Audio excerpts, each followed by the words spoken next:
Kisah pilu Dodi, pengendara motor tewas terjerat kabel menjuntai di Bandung, PLN buka suara. Kasus pengendara sepeda motor tewas terjerat kabel di jalan kembali terjadi.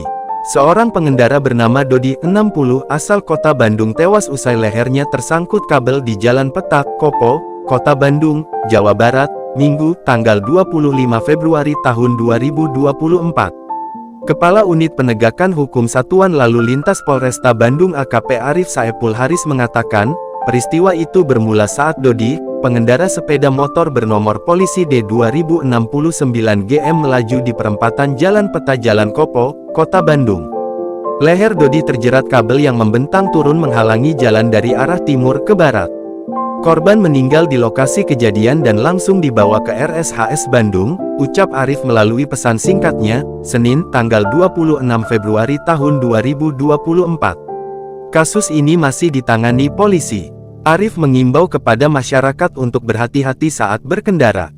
Sementara itu, Manajer Komunikasi dan TJSL PLN UIT Jabar Dindin Mulyadin menegaskan bahwa setelah dilakukan pengecekan petugas di lapangan, ternyata kabel tersebut bukan milik PLN.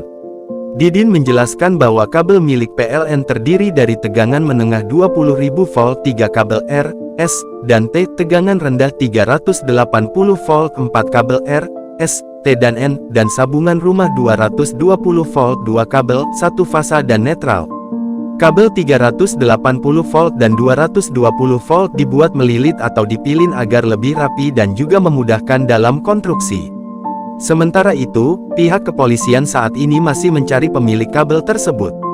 Karena ini kelalaian pihak yang punya kabel, kita libatkan reskrim. Kepemilikan kabel masih kita selidiki. Kita tangani soal lakanya saja, ujar Arif Saepul Haris.